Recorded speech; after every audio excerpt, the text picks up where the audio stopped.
Waalaikumsalam warahmatullahi. Bismillahirrahmanirrahim. Waalaikumsalam warahmatullahi wabarakatuh. Alhamdulillah, alhamdulillahilladzi bi ni'matihi tatimmu sholihat. Alhamdulillahi hamdan katsiran. Asyhadu an la ilaha illallah wa syarikalah wa asyhadu anna Muhammadan abduhu wa rasuluh la nabiyya ba'dah. Allahumma shalli wa sallim wa barik ala nabiyyina Muhammadin wa ala alihi wa sahbihi wa yaghfir lakum dzunubakum wa may yuti'illaha wa rasulahu faqad faza fawzan 'azima. Allahumma arina al-haqqa haqqan warzuqna ittiba'ahu wa arinal batila haqqan. Allahumma inna nas'aluka ridhaka wal jannah wa na'udzubika min sakhatika wan nar.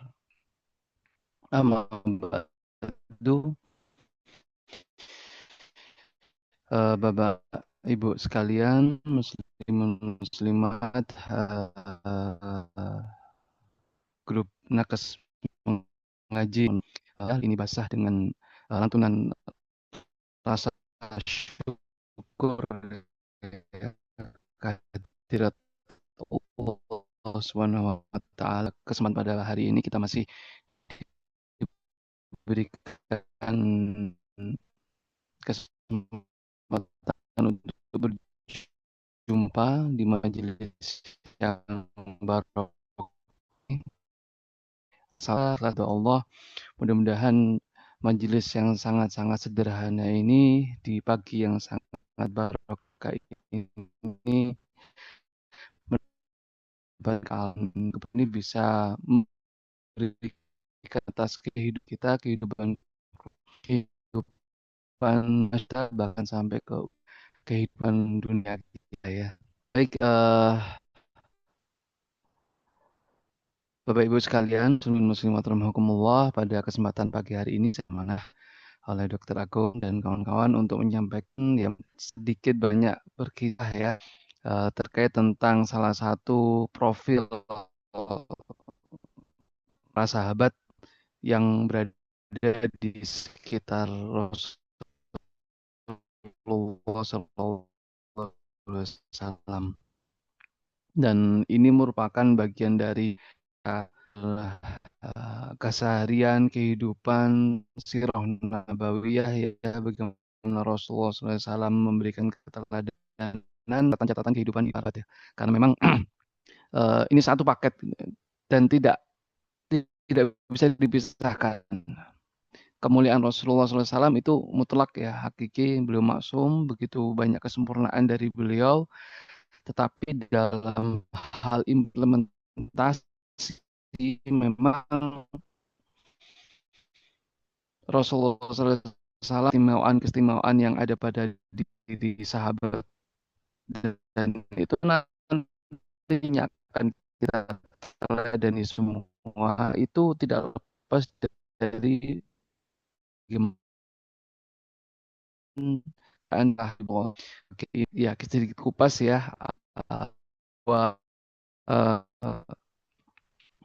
cuplikan bagaimana komunitas atau bisa di ke ekosistem ikan yang itu dibentuk Rasulullah SAW, melahirkan generasi-generasi yang luar biasa, bahkan sampai menjadi ya yang sumber cahayanya kan ada di Madinah dan di Mekah tentunya. Dan itu sahabat dengan dan mayoritas ya, saya bisa klaim mayoritas ya yang berjasa dalam penyebaran agama Islam, mendidik wilayah-wilayah Islam yang itu baru Ashabus Sufah ini. Dan salah satunya adalah ini Abu Hurairah, dengan ilmu yang mereka dapatkan dengan salam, mereka semua bisa sempurna untuk menyebarkan agama Islam ini. Dan itu sudah apa ya, pastilah berseliweran gitu ketika ada hadis, ketika ada pengajaran, ada hikmah atau mungkin dari pelajaran ya dari ustadz-ustadz kita. Kemudian hadis itu muncul itu sangat banyak sekali. Abu Hurairah itu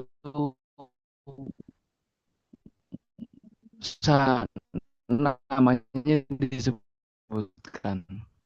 Kita langsung masuk aja ya ke profil Abu Hurairah seperti apa. Nanti kita akan sedikit masuk juga ke Ahlus Sufah. Apa itu Ahlus Sufah dan bagaimana kehidupan paradigma kehidupan mereka semua para Ahlus Sufah ini, penghuni Sufah dan peran-peran mereka semua termasuk Abu Hurairah dalam pengembangan ajaran agama Islam. Asli ya, teman-teman. Abu Hurairah itu adalah nama kunyah atau bisa dibilang nama julukan lah ya. Julukan Abu Hir atau Abu Hurairah. Di mana Abu Hurairah itu artinya atau Hurairah ya atau itu satu akar kata dengan hir ya atau hirrah itu artinya kucing. Artinya kucing.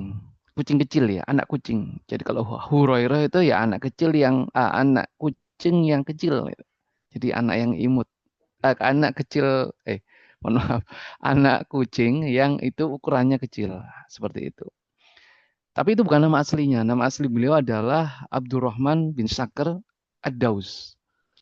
Itu nama setelah masuk Islam ya. Nama sebelumnya adalah Abdus Syams. Tentu saja ini adalah nama yang diganti oleh Rasulullah SAW karena makna dari Abdus Syams ini kan secara tauhid kurang pas. Hambanya matahari. Nah, makanya diganti oleh Rasulullah atau Abu Hurairah mengganti namanya menjadi Abdurrahman. Nah, uniknya di sini adalah Rasulullah sendiri dan para sahabat ya itu memanggil Abdurrahman atau ini ya atau Abu Hurairah ini bukan dengan nama aslinya. Kebanyakan dengan nama julukannya Abu Hurairah. Mengapa? Nah, ini menarik. Karena panggilan Abu itu kan sebenarnya katanya ada artinya kan bapak ya atau ayah ya. Abu atas nama anak kita biasanya gitu ya. Abu Ahmad, ada Abu Bakar atau Abu Umar. Nah, itu berarti kan orang tua atau bapaknya Umar, bapaknya Muhammad, bapaknya Ahmad dan seterusnya. Nah, tapi tidak hanya itu saja. Abu itu bisa diartikan adalah sesuatu yang melekat pada diri orang tersebut. Ya. Contohnya ini Abu Hurairah. Karena Abu Hurairah ini sering dijumpai oleh sahabat dan ya tentu saja oleh Rasulullah SAW itu eh, bawa kucing, bawa anak kucing. Jadi suatu kali kesempatan. Nah mungkin kan dulu bajunya orang zaman dulu kan agak besar kali bajunya itu. Oh, hir gitu ya. Oleh karenanya ya udah mulai saat inilah Abu Hurairah dipanggil Abu Hurairah eh, oleh Rasulullah dan para sahabat yang lainnya. Jadi bapaknya para kucing gitu ya. Ya mungkin bisa jadi Abu Hurairah ini pecinta kucing gitu bisa jadi. Karena kemana-mana ada kucing yang itulah yang mengapa apa namanya eh, eh, Abu Hurairah ini atau Abdurrahman ini daerah Yaman ya sebelah selatan. Eh, eh, eh, eh, ada satu sahabat juga namanya Atufail Amru Ad-Daus. Itu Rasulullah SAW di Mekah. Atufail ini dari Daus, dari daerah Yaman itu datang ke Mekah. Atufail ini bisa dibilang golongan bangsawan lah ya. Bangsawan yang suka berdagang juga. Jadi sering sekali ke Mekah dan banyak relasi dagang beliau berada di Quraisy ya, di Mekah. Nah, ketika suatu ketika apa namanya berkunjung ke Mekah dalam suatu apa nih ya urusan halang-halangi oleh orang di hati-hati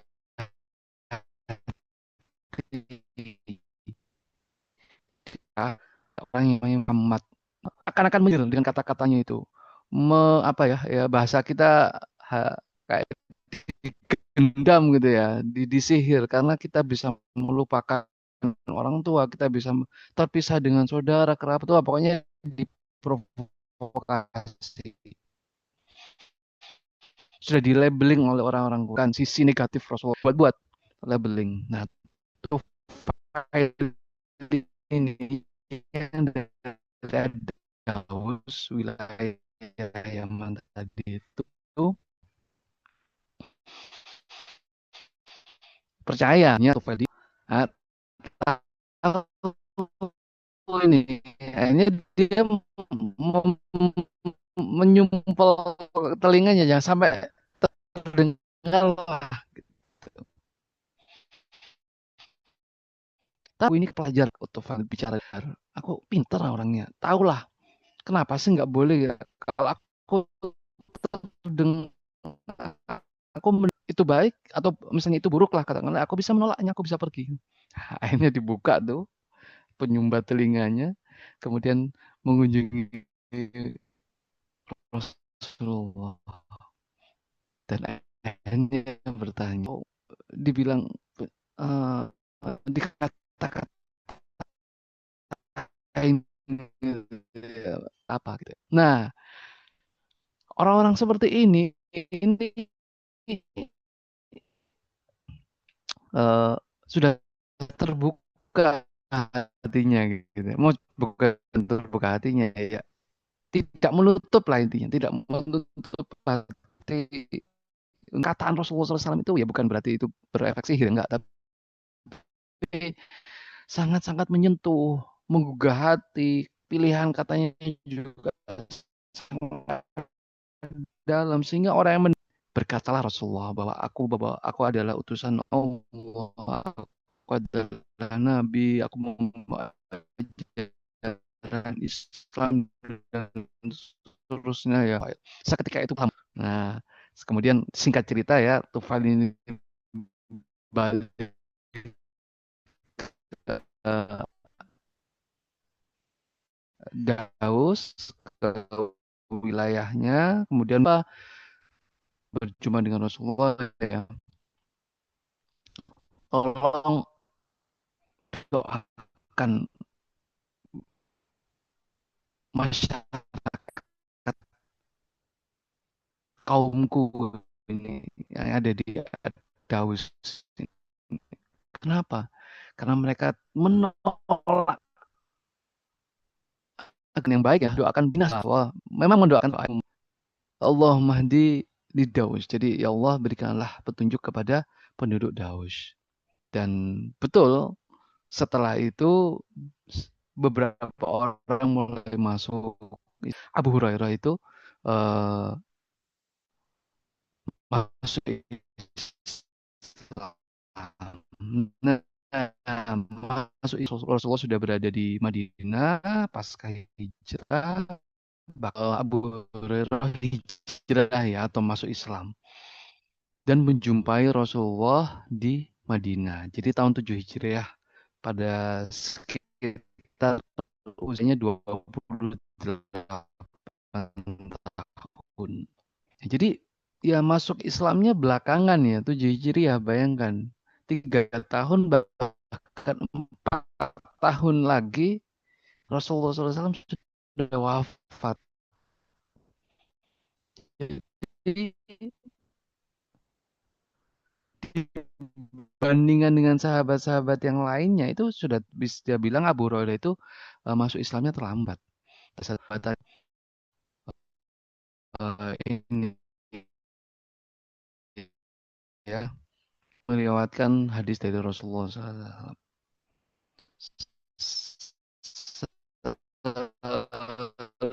Lebih kurang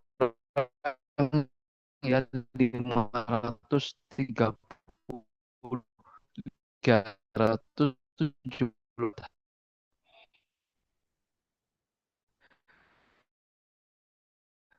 5.000 tahu bencok penyambung lidah Rasulullah SAW. Penyambung terbanyak ya antara kita umat Rasulullah SAW dengan nabinya, dengan Rasulullah. Bayangkan 5.700. Mengapa beliau atau Abu Hurairah ini bisa itu? Tanya Abu Hurairah memutuskan untuk berdiri ya adalah penghuni sufah atau sebuah daerah, sebuah Rasulullah hijrah dari Mekah ke Madinah kan banyak sekali yang dilakukan. Nah, kegiatan besarnya adalah yang memasukkan Muslim, Muhajirin dan Ansor di bersaudara. Dan juga stabilitas sosial di sana ya, karena memang ancamannya luar biasa. Dulu-dulu pernah kita bahas ini pas hijrah. Kemudian yang kedua, membuat piagam Madinah, membuat perjanjian-perjanjian dengan kaum musyrik dan terutama kaum Yahudi di situ di Madinah. Dan yang ketiga adalah membangun masjid. Nah, Sufah ini adalah bagian dari masjid itu atau atap ya, atau secara istilah bisa dibilang adalah sebuah tempat yang itu ada tempat pelindungnya bagian atasnya. Bisa dibuat istirahat, tiduran atau apapun itu ya. Jadi sebuah tempat Sufah yang ada atapnya. Jadi bisa di semuanya ada atapnya. Jadi ada bagian yang terbuka, ada bolongnya itu di tengahnya. Nah, bagian atapnya itu bisa dibilang adalah bagian sofa. Nah, kita sedikit menengok ini ya, sejarahnya dulu deh.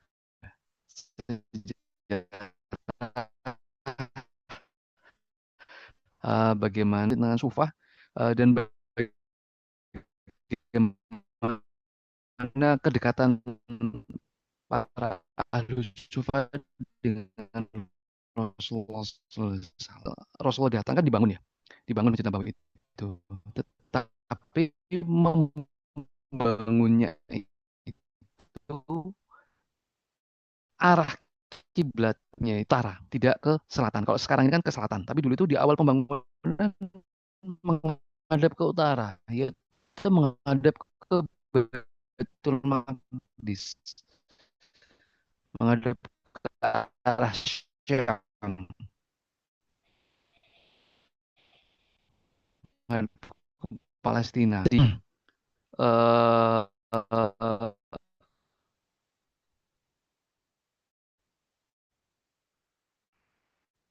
dibangun kota gitu masjid. Nah, bagian depannya ya, bagian soft pertama dan ditempati soft untuk sholat. Jadi gitu ya.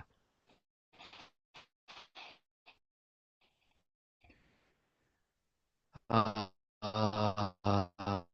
semula ke arah Baitul Maqdis, ke Palestina di utara, berputar 180 derajat menghadap ke Ka'bah, ke Masjidil Haram. Nah, karena berputar ini ya, bagian utara menjadi di bagian selatan, yang sepuluh nggak ada ke bagian selatannya itu bagian belakangnya itu ya, rumah Rasulullah yang semula di kanan belakang itu menjadi di kiri depan, kan berputar gitu ya. Atap kemudian di sebelah kirinya itu ada rumah Rasulullah. Dan di bagian yang bekas mihrab yang pertama yang sebelum pindah. Nah, atap yang ini yang tetap di apa namanya dibiarkan seperti itu hanya nambah saja yang tadi yang di depan yang baru. Nah, jadi atap yang lama itu sekarang jadi sofa. Kenapa? Karena ada kebutuhan untuk sementara mereka berada di sofa terlebih dahulu. Karena membangun rumah kan berproses. Ketika hijrah kan dia nggak bawa, kadang-kadang nggak bawa harta bahkan. Rasulullah SAW saja ketika hijrah pertama kali kan nggak punya rumah, harus berbagi rumah atau berdulunya harus beliau dan beliau tempati. 7 bulan itu Rasulullah berada di rumahnya Abu Ayyub. Nah begitu juga dengan rumah di asing. Nah, jadi ada urgensi itu dimanfaatkan tempat tinggal sementara para sahabat yang baru hijrah. Inilah yang namanya sufah. Jadi akhirnya kayak bolong itu di tengah, di nggak ada soft drop itu ahlu sufah. Dan ini luar biasa, masya Allah, template apa namanya ya, template cetakan masjid ini akan ditiru oleh wilayah masjid-masjid di wilayah Islam yang lainnya. Kalau kita tahu bagaimana masjid-masjid klasik ya di Damaskus, di Maroko, di Aljazair dan sebagainya itu kotak seperti ini gitu ya. Kotak seperti ini di tengahnya bolong. Nah, itu ada sejarahnya dan ada fungsinya. Nanti kalau ada kesempatan sedikit banyak tentang sejarah masjid ya, luar biasa. Nah, tidak hanya untuk sholat ngaji saja ternyata masjid itu peruntukannya. Nah, eh, seiring berjalannya waktu, oh ya sebentar, untuk hari ini bagaimana ini untuk ini aja ya tetap maksudnya ya di situ-situ aja kan nggak berubah. Atau bahkan malah sekarang nggak ada penciri khusus ya. Sofa itu batasnya di mana ada tulisannya nggak kelihatannya nggak ada. Eh, Kalau kita googling sofa itu kebanyakan muncul gambar yang di sebelah kiri. Perlu diketahui itu bukan sofa. Itu ada sebuah tempat, ada kayak panggung gitu. Kemudian itu berada di sisi kalau nggak salah belakangnya makam. Jadi di belakangnya Rasulullah di sebelah kiri. Jadi belakangnya makam Nabi itu ada bangunan seperti ini. Nah, kebanyakan orang menganggap ini sufa. Ternyata bukan. Ini bukan sufa. Ini eh, kelihatannya atau namanya dibangun belakangan dan itu diperuntukkan untuk sebagai pengawas untuk ya ini ya pengurus masjid gitu ya untuk mengatur soft dan sebagainya. Jadi bukan apa aduh saya lupa namanya. eh ada namanya khusus kok. Tapi peruntungan sekarang tetap ini ya untuk sholat gitu ya. Nah, ini yang sebelah kiri bukan sufa. Sufa itu agak lebih tengah. Jadi benar-benar di masjid bangunan masjid yang lama tapi berada di belakang sendiri. Belakang kalau nggak salah sekarang ya pagar pagar apa pembatas yang paling belakang itu.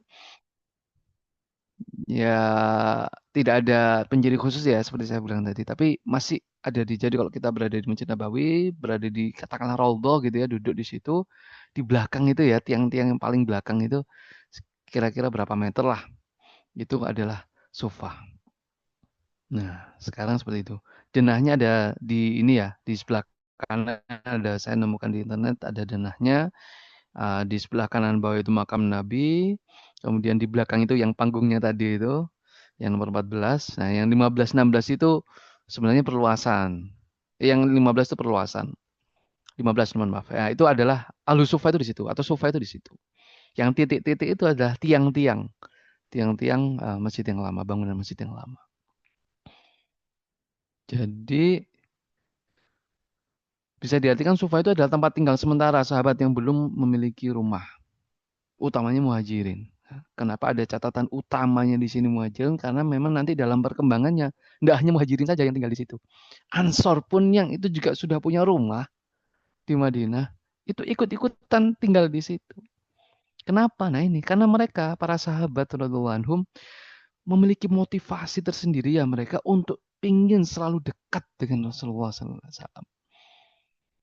Jadi ya bisa dibayangkan orang yang muhajirin hijrah gitu ya, belum punya rumah, ya udah oke lah di sofa dulu. Akhirnya semakin hari semakin enak gitu di situ. Kenapa? Bertemu dengan Rasulullah, berjumpa dengan Rasulullah, majelis deket-deket amat gitu. Jadi nggak jauh-jauh dengan Rasulullah. Dan ini apa ya? Diinginkan oleh sahabat-sahabat yang lain. Akhirnya para Ansar pun juga ikut-ikutan. Yang mereka sebelumnya sudah punya tempat tinggal, rumahnya sendiri-sendiri. Akhirnya secara berkala mereka eh, tinggal di sofa. Ya motivasinya satu itu, agar tidak ketinggalan sekalipun majelis dengan Rasulullah SAW, agar tidak sekalipun untuk apa ya terlalu jauh dengan Rasulullah, ingin dekat, ingin nempel dengan Rasulullah SAW. Seperti itu. Nah, khusus yang ahlu sufa para muhajirin ini, konsekuensi mereka ketika mereka memutuskan, akhirnya mereka memutuskan sendiri masing-masing. Oke lah, aku memutuskan untuk dekat dengan Rasulullah, aku memutuskan untuk tidak membangun rumah, bahkan ekstrimnya mereka memutuskan untuk tidak bekerja. Karena ini, yaitu tadi, oh apa ya, giroh ke semangat keilmuan mereka itu sangat tinggi sekali, sehingga ya tiada hari tanpa belajar akhirnya, tiada hari tanpa dekat dengan Rasulullah untuk senantiasa menggali, menimba ilmu dengan beliau. Ada konsekuensinya akhirnya. Mayoritas sahabat ahlu sufa, terutama muhajirin, mereka hidupnya miskin. Nah, tetapi ada catatannya di sini. Ini jangan sampai salah kaprah kita. Miskinnya mereka adalah benar-benar miskin yang sangat terhormat. Sangat terhormat. Kenapa? Karena mereka tidak sekalipun menunjukkan kemiskinan mereka di hadapan sahabat yang lain. Tidak sedikit pun, tidak sekalipun mereka untuk meminta-minta, memohon belas kasihan kepada sahabat yang lain, bahkan kepada Rasulullah. Enggak. Mereka benar-benar tulus gitu ya untuk mengejar ilmu, belajar kepada Rasulullah. Mereka di tengah kelaparan, mereka tidak menunjukkan itunya. Akhirnya mereka semua dipuji di dalam Al-Quran. Di surat Al-Baqarah 273. Dipuji kepada orang-orang yang fakir, yang itu mereka terikat jihad di jalan Allah, lil fuqara illadzina usiru fi sabilillah. Jadi mereka menganggap bahwa menuntut ilmu itu adalah fisabilillah, jihad di jalan Allah. Dan bersama Rasulullah, agenda apapun itu ya, tidak hanya menuntut ilmu seperti berjihad, membersama Rasulullah, adalah bagian dari jihad. Bagian dari fisabilillah itu tadi. Yastati'una dharban fil ard yasabuhumul jahil aghnia aminat ta'afuf. Mereka itu, kehidupan mereka sehari-hari, para ahlu sufa itu terlihat cukup. Nah ini luar biasa, dipuji dalam Al-Quran. Mereka miskin, kelaparan, karena jelas keterbatasan logistik juga kan. Tetapi mereka terlihat oleh sahabat yang lain itu agonia, cukup. Tidak terlihat mereka miskin, tidak terlihat mereka kelaparan, tidak terlihat mereka mengeluh gitu ya atas keterbatasan finansial barangkali atau kebutuhan mereka. Enggak. Mereka benar-benar terlihat biasa seperti sahabat yang lainnya yang cukup gitu. Karena mereka memiliki kehormatan. Mereka tidak meminta-minta. Mereka memelihara diri ya. Bahasa Al-Qur'annya di sini ta'afuf. Ta'afuf ta'rifum bisimahum. Jadi mereka benar-benar menahan diri untuk tidak meminta-minta. Hingga suatu sering yang ya nggak sering-sering amat ya. Sekali itu ada mereka termasuk Abu Hurairah di situ ya. Itu guling-guling gitu ya. Guling-guling di masjid kayak ngapain gitu ya. Terlihat kayak orang sakit, entah kayak terlihat kejang gitu ya. Sehingga mereka bilang kalau orang yang nggak tahu gitu. Ini testimoni di kemudian hari ya. Para ahlu sufah itu termasuk Abu Hurairah. Kalau para orang-orang yang baru pertama kali datang ke Madinah dan melihat kami guling-guling di Masjid Nabawi, itu mereka eh, apa namanya? Mengira bahwa kami itu sedang gila, sedang kejang atau step atau apapun itu ya. Bahasa Jawanya apa ya? Kayak ayanan gitu ya. Kejang atau berguling-guling. Kalau mereka tahu bahwa sesungguhnya kami sedang kelaparan. Segitunya sampai menahan lapar karena saking tidak pernah jarang makan beberapa hari, kelaparan dia nggak minta. nggak minta. Jadi hanya mengekspresikannya dengan halus gitu ya, dengan halus. Masya Allah. Nah, makanya Abu Hurairah pun juga mengalami hal yang sama, sering bahkan gitu. Ketika Abu Hurairah itu lapar gitu ya, ya nggak minta gitu ke sahabat yang lain, tetapi ngasih kode. Masya Allah, luar biasa. Ngasih kode. Kodenya gimana? Ketika Abu Bakar datang ke masjid, Abu Hurairah menyambi Abu Bakar. Apa yang dikatakan Abu Hurairah? Abu Hurairah berkata atau bertanya kepada Abu Bakar tentang sesuatu. Abu Bakar, tahukah kamu tentang ini? Ya, sesuatu tentang ilmu gitu ya. Tentang ini. Dijawablah oleh Abu Bakar. Oh, yang kau tanyakan itu artinya ini dijelaskan oleh Abu Bakar. Harapannya Abu Hurairah itu kan berlanjut perbincangan atau kode-kodenya itu berlanjut agar Abu Hurairah itu diajak makan oleh Abu Bakar. Udah ayo lanjut ke rumah. Ada makanan di rumah sambil makan kita ngobrol. Nah, maksudnya kayak gitu. Tetapi Abu Bakar gak nyadar. Setelah diskusi selesai, Abu Bakar pergi. Datanglah Umar. Nah, Abu Hurairah nanya pertanyaan sama kepada Umar. Umar, aku ingin bertanya, tahukah kamu ini gitu ya?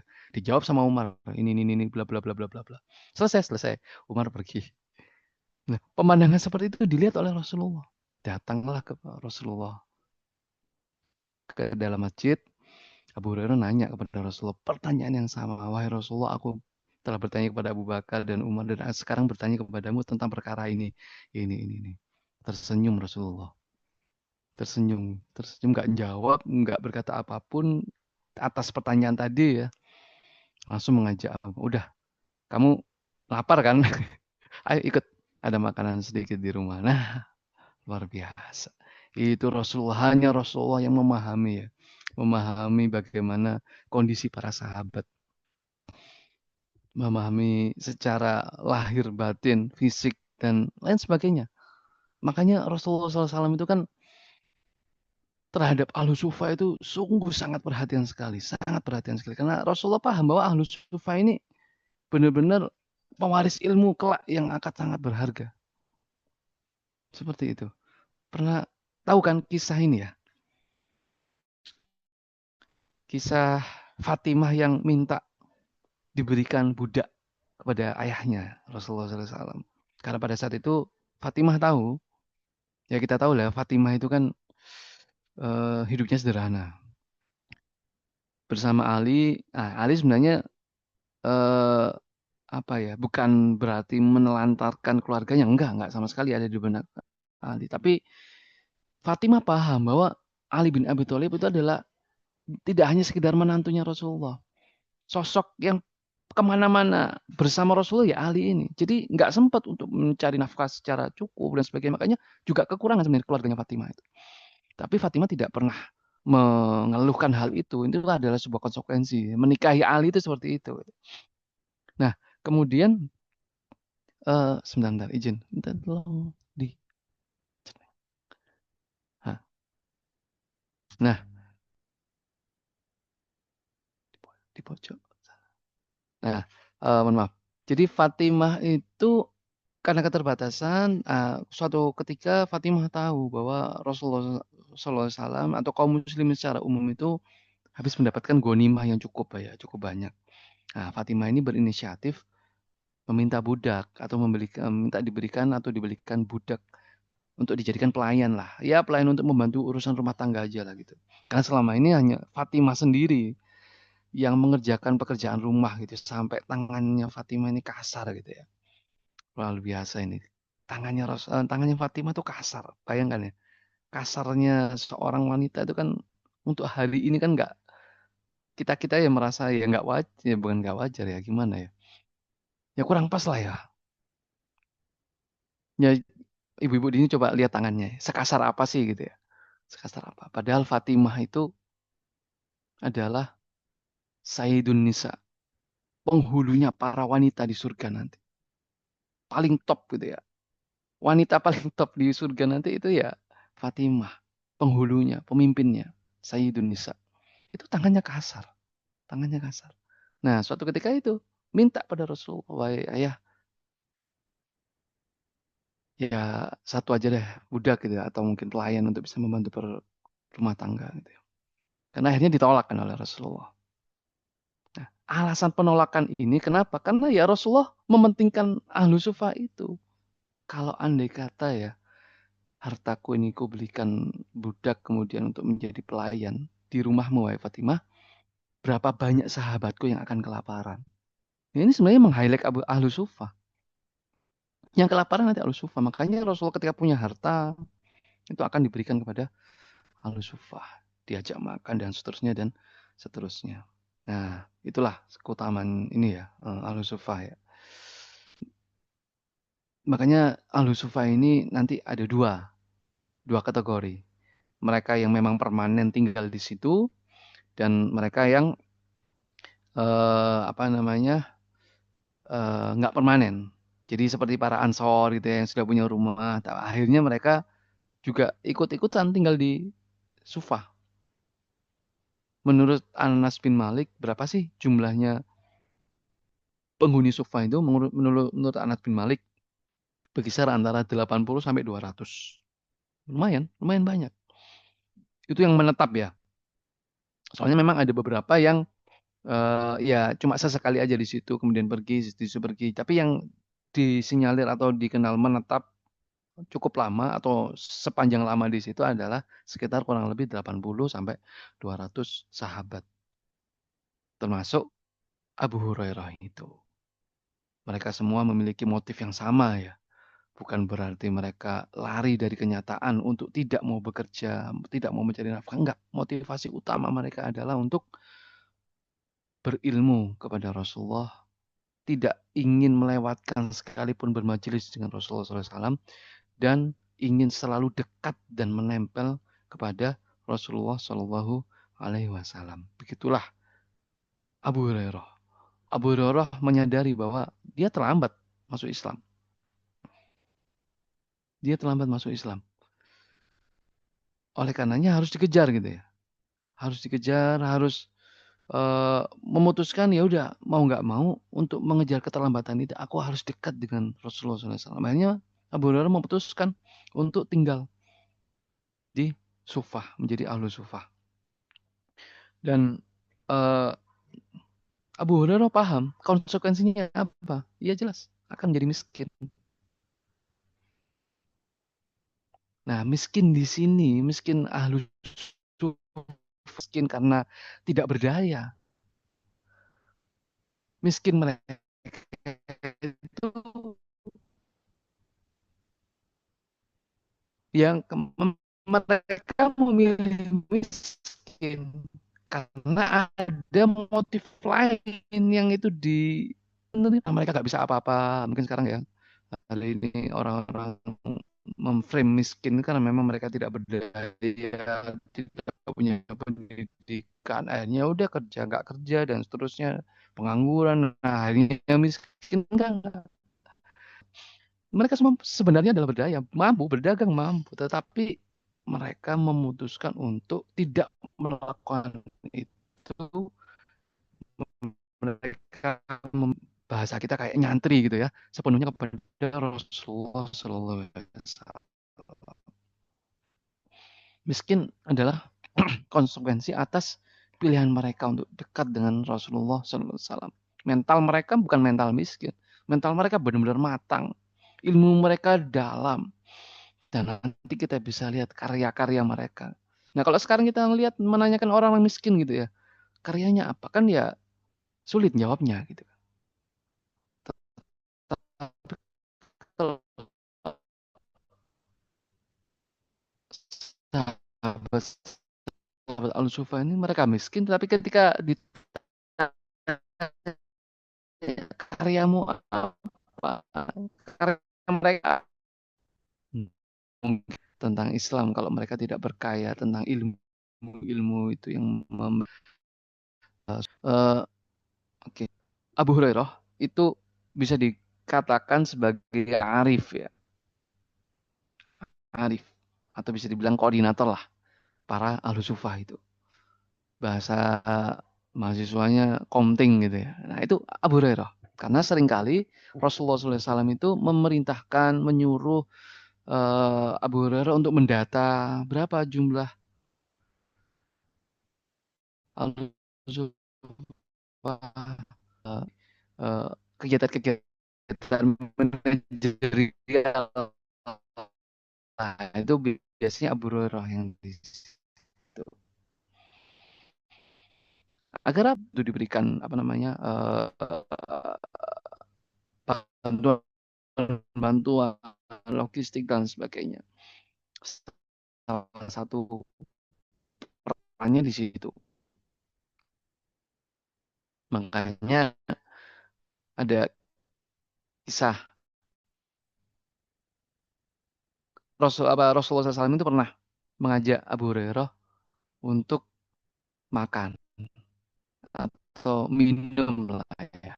Ada ada ada ada se, se, seteko. Dan kebetulan Abu Hurairah itu saat itu sangat sangat kelaparan. Dipanggil Abu Hurairah, diajak, senang banget lah minum susu. Ada lanjutannya. Apa? Ajak sahabat-sahabatmu yang lain, Abu Hurairah gitu, kata Rasulullah. Ajak batin gitu ya. Ada prasangka di dalam, bukan prasangka, ada kekhawatiran di dalam diri beliau, dia di dalam, karena Rasulullah punya kaidah sakil qaumi akhiruhum. Jadi yang melayani, yang menikmati hidangan paling akhir. Kalau Rasulullah SAW itu menyuruh Abu Hurairah untuk melayani sahabat Rasulullah dan melayani para sahabat. Tapi ternyata enggak gitu ya. Rasulullah nyuruh Abu Hurairah, bantu aku. Wah, lapar, kemudian disuruh melayani. Itu artinya Abu Hurairah akan makan tuh. Yang kedua, Yawi kan seperti itu. Ya gimana lagi, Rasulullah yang nyuruh. Tapi di sini luar biasa. Rasulullah ingin memberikan pesan pendidikan yang luar, para sahabat ya. Ulahnya itu Al-Sufafi. Kemudian Rasulullah dibantu oleh Abu Hurairah melayani sahabat sahabat yang lain. Dan ini merupakan pendidikan yang luar biasa seperti saya bilang tadi, bahwa ada pesan kepemimpinan. Jadi yang pelayan, seorang pemimpin, jika engkau melayani sebagai pemimpin, engkau lah yang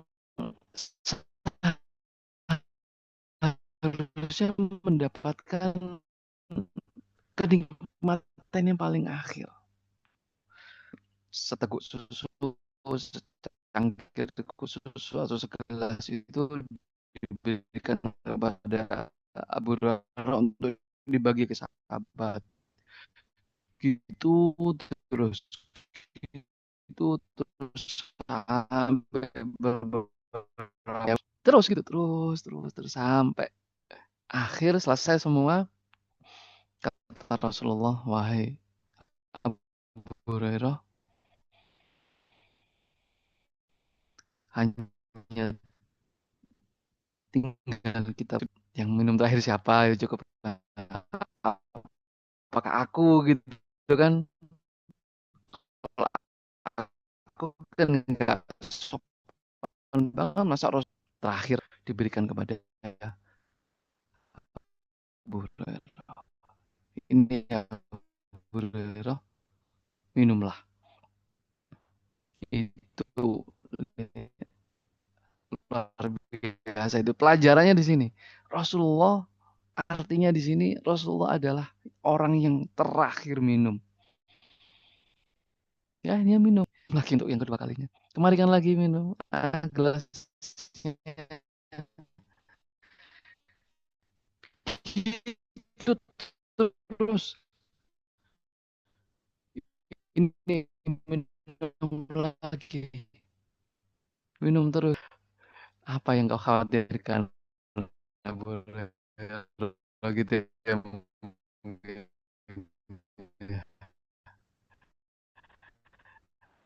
Allah ya Karim.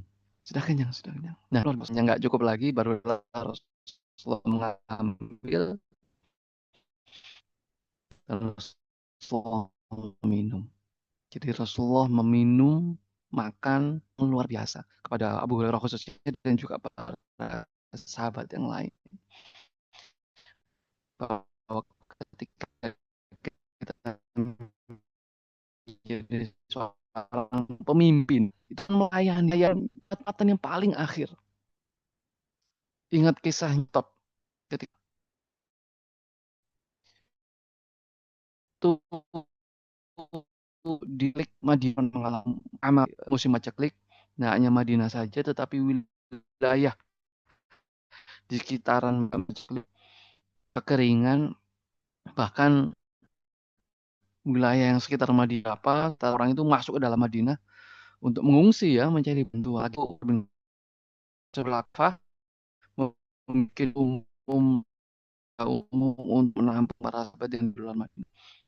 Dan ya akhirnya di Umar bin Khattab. Umar bin Khattab makan dari dapur.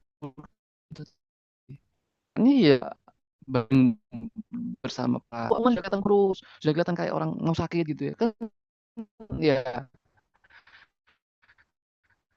sebagai seorang asisten berbadi itu kan ya akhirnya mikir ini Umar kalau sakit ya ini punya harta atau punya uang kelebihan sedikit lah, itu menyediakan makanan-makanan yang lebih lezat, mungkin ya lebih banyak dan lebih bergizi, bisa seperti itu. Dan khalifah dicenya untuk wahai Amirul Mukminin, makanan ini ngambil dari mana? Dapat dari mana? Apakah makanan ini dapat dari dapur umum sebagaimana muslimin yang lain gitu? Enggak. Wah, yang lebih kuat yang hanya bagian dimakan oleh para muslimin yang lain dari dapur umum. Bagaimana aku bisa menyelesaikan masalah kaum muslimin ya. Semoga luar biasa, ini pelajaran yang sangat mahal ya. Kalau ini diberlakukan ke pemimpinan hari ini, itu berbagai macam permasalahan itu bisa tersolusikan. Masalah macet, kenapa lo kota-kota besar itu jalan ya dipikirkan kreativitasannya gitu. Mengapa ada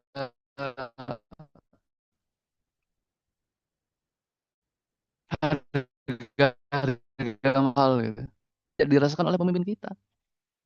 Pemimpin kita tidak merasakan rasanya beli sehari-hari dengan harga itu luar biasa. Ini kaidah kepemimpinan yang sampai ke kegemilangan Islam nanti diperhatikan oleh para. Nah, Rasulullah memiliki atau pernah mendoakan, memberikan doa khusus ya kepada Abu Hurairah ketika kenapa Abu Hurairah itu kan hijrah dari Daus tadi, dari Yaman itu sebenarnya bersama ibundanya, tetapi ibunya ini masih musyrik, terus mengata-ngatain gitu ya. Karena mungkin memang tahu ya sudah tua juga gitu kan. Itu sering gitu ya. Allah masa Rasulullah agamaku dikata-katain gitu. Akhirnya mengadu kepada buku agar bisa mendapatkan hidayah. Didoakan oleh uh, Rasulullah. Allahumma di ummi Abi Hurairah. Ya Allah, setelah doa itu beberapa hari kemudian Rasul Abu Hurairah uh, menjumpai terdiam ibunya. Abu Hurairah pun juga terdiam, akhirnya pamit mau balik ke masjid gitu, masuk ke dalam, ibunya terdengar gemericik air, ngapain? Oh ternyata mandi. Kemudian keluar dari kamar dengan mengenakan, kemudian bersyahadat asyhadu an la ilaha illallah wa asyhadu anna muhammadar rasulullah. Luar biasa, itu terharu sekali ya Bu Hurairah. Langsung pergi beranjak kepada Rasulullah. Ibuku masuk Islam. Ya, tersenyum bersyukur gitu ya. Bolehkah aku minta engkau mendoakan satu lagi? Enak ya kalau ada Rasul, bisa kita adab ini. Tidak hanya sekedar ilmu, tetapi kita dengan guru-guru kita ya, siapapun gurunya gitu ya. Kan beliau-beliau semua menjadi guru, sekali-kali kita minta doanya. Karena keberkahan dari doa seorang ahli ilmu itu sungguh sangat luar biasa. Dan Abu Hurairah pun juga minta doa lagi kepada Rasulullah. Minta doa apa? Minta doa aku keluarlah doa ini. Allah dekati Abu Hurairah wa ummahu ila ibadik al-mu'minin wa habib ilaihimul mu'minin. Entah kemampuan agar mereka berdua ini bisa mencintai kaum muslimin dan jadikanlah kaum muslimin sebegitu banyak itu ya berarti ya, kaum muslimin. Dan sejak saat itu benar ketika Rasulullah sudah wafat, beliau diriwayatkan tidak kurang dari 800 kadang hot course gitu enggak, tapi yang benar-benar ngaji duduk sampai dari akhirnya Abu Hurairah 800 yang disebarkan kepada murid-murid yang lain nantinya. Luar biasa.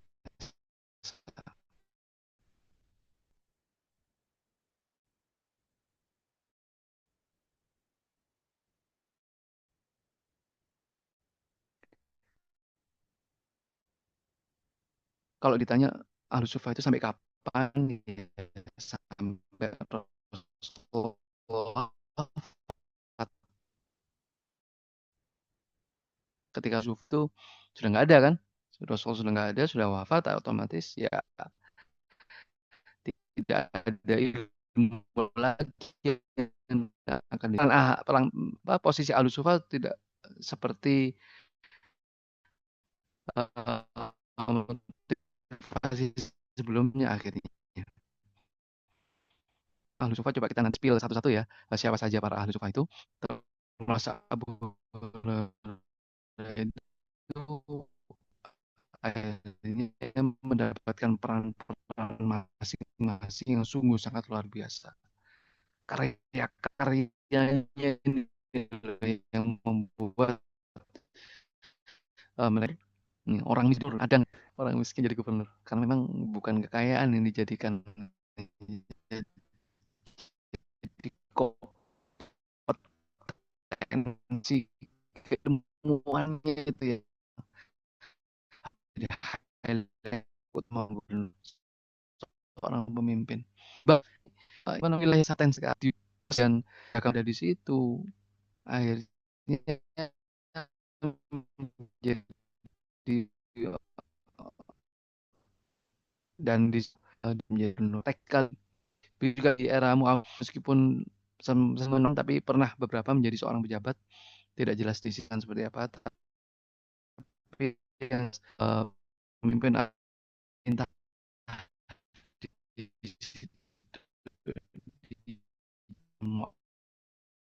untuk lebih kurang melanjutkan pembelajaran ya ya ulah memiliki madrasah sendiri dan makan tahu bahwa aku ahli atau sumber ulang ahli fikih mendam sendiri di situ masyarakat sedikit spesial kita bahas ketika pembahasan tentang ini otomatis ulama di situ semua memiliki kedalaman ilmu untuk menggali untuk masyarakat untuk menggali ini ya usia masyarakat yang ada di Kufah tahun 6 ya masa Muawiyah di Madi kemudian di Makkah. Nah, dan sering sering sekali dengan kaum muslimin gitu blocking ya blocking itu luar biasa blok itu maksudnya ketika kata atau akhbar ini Rasulullah ketika ingin menyampaikan hadis kan menyampaikan riwayatnya terlebih dahulu kan itu kan Abu Hurairah berkata haddatsani sodiqul masduq seseorang yang paling benar gitu ya. Ketika mengatakan itu ya, ketika mengatakan Rasulullah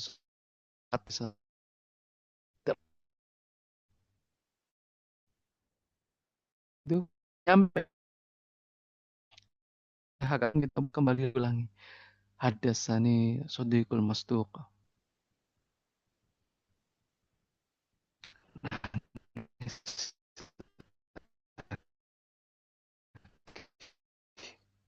yang bersalam butiknya ya bersama dengan Rasulullah SAW.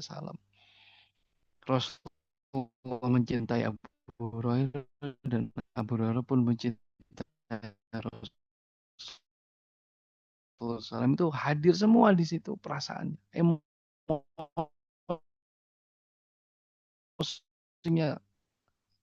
mempunyai muncul itu membuat Abu Hurairah menangis. Karena dengan pelajarannya tidak hanya sekedar kita menyampaikan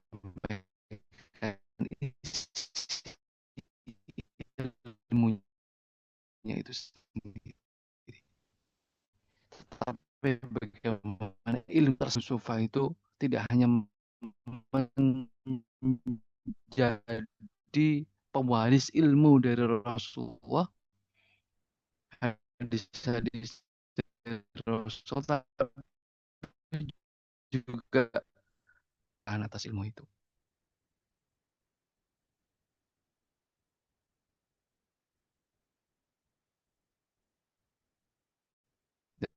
Dan ketika doa-doa itu sejarah tidak pernah lupa atas hadis-hadis yang disampaikan atau pelajaran yang disampaikan diteladankan oleh Rasulullah SAW. Oke, itu mungkin sedikit tentang kisah Abu Hurairah dan para ahli sufah. Sedikit mungkin yang terakhir para sahabat sufah itu siapa saja banyak case. Nah, ini sama, tapi memutuskan untuk lebih banyak tinggal di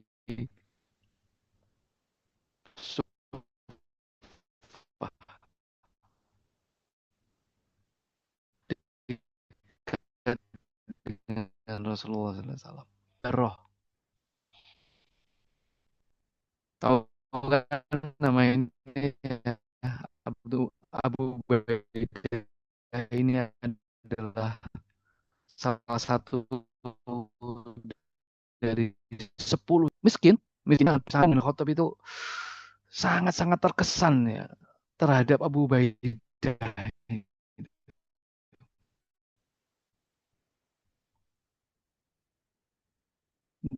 Dan karir terakhirnya serahkan kepada Umar itu kan Abu Ubaidah dulu yang memprologi. Dan itu ketika Umar mengunjungi rumah Abu Ubaidah di mana? Ini pemimpin tertinggi kaum muslimin ini. Pemimpin rumah tangga yang sangat-sangat sederhana gitu ya. Nangis tuh Umar. Sampai Umar itu berkata atau ingin ya dalam tanda kutip berambisi kalau bisa ya khalifahnya setelah itu kan terjadi meninggal di Syam. Apa namanya? eh kan terkena terkena terkena wabah kan di Syam itu. Kemudian ada Marsad bin Mas beliau ini yang memiliki pengalaman berkuda bareng dengan Rasulullah ketika di Badar. Koper untanya satu dibuat rame-rame. Marsad ini satu unta dengan Rasulullah SAW. Tentu saja berkesan di sini. Ada Al-Bara bin Malik Al-Ansori ini dari Al-Ansori lagi dari Ansor. Kayaknya di Alus saya hadirnya Rasulullah. Kenapa? Kemudian ada Hudzaifah ibnu Yaman, ada Salim juga, Sinan Al-Rumi. Ini kisahnya yang menarik adalah ketika beliau hijrah itu kan nggak boleh nggak dihadang di boykot di blokade gitu. Kemudian Suhaib itu menawarkan, kamu mau nggak hartaku gitu kata Suhaib ke orang-orang Mekah itu. Hartaku ada di sini, di sini, di sini. Ini semua aku berikan kepada kalian. Suhaib Ar-Rumi ini orang kaya kan. Akan aku di bin Khattab kurang terkenal ya, tapi cukup menjadi ahli ilmu nantinya ya. Ada Abdullah bin Mas'ud ini luar biasa.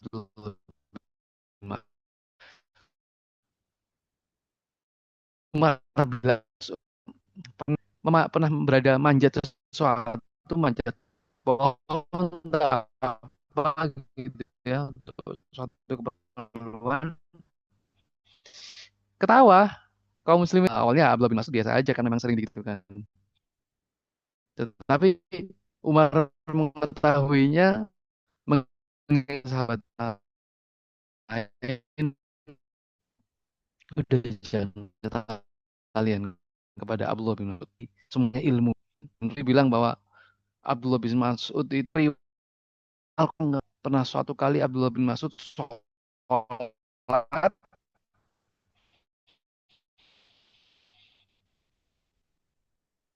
di Masjid Nabawi, murid yang lain, maukah kalian mendengarkan Al-Quran sebagaimana eh, Al-Quran itu turun segar dari lisan Jibril, malaikat Jibril. Dengarkanlah bacaan Qurannya Abdullah bin Mas'ud. Ketika kita mendengarkan bacaan Qurannya Abdullah bin Mas'ud itu seakan-akan kita mendengar bacaan Quran langsung dari Jibril. Mus'ab bin Umair ini dutanya ya, duta pertama kaum muslimin ketika sebelum hijrah. Ada Utbah bin Ghazwan dan lain-lain pengembangan Islam, terutama pengembangan keilmuan. Dan dari sinilah ilmu itu terpendar ke seluruh sampai nanti Cina itu pun juga merupakan andil dari sahabat-sahabat ini. Wallahu taala alam bisawab. Mungkin itu yang bisa sampaikan Dokter Agung. Mungkin atau Baik, Dokter Agung. terima Monggo sangat dok. Nanti seperti biasanya dan membuat kita seperti di bawah kembali pada zaman ketika Ashabus Suffah berada di dekat Rasulullah Muhammad SAW. Monggo hadirin apabila ada yang ingin bertanya atau berdiskusi, silakan. Alhamdulillah berarti tidak kekurangan tema gitu, dokter. Karena kan tadi Ashabus Suffah ada banyak. Iya, kita bahasannya membahas Rasul dan sahabat kan pernah berakhir gitu. Sehingga kisah-kisah mereka pun juga nggak akan pernah berakhir. Tapi yang sedikit masalah kan saya bukan ahli dok. Lebih dalam ya, lebih deep itu kita mungkin bisa mengundang lebih pakar lah. Para ahli-ahli siro, status Masya guru Allah. kita. Oh alam. Monggo hadirin ada yang ingin ditanyakan, diskusikan. Apabila sudah tidak ada yang ditanyakan, terus sangat yang bisa kita ambil hikmahnya banyak sekali pada kajian pada pagi hari ini, terutama bagi kita-kita yang diberikan amanah sebagai pemimpin, diberikan harta yang cukup, ada di sekitar kita orang-orang yang berilmu, bagaimana sikap kita untuk meniru ahli sufah tersebut. Matur sangat, mohon berkenan untuk memimpin doa untuk menutup kajian pada pagi hari. Baik dok.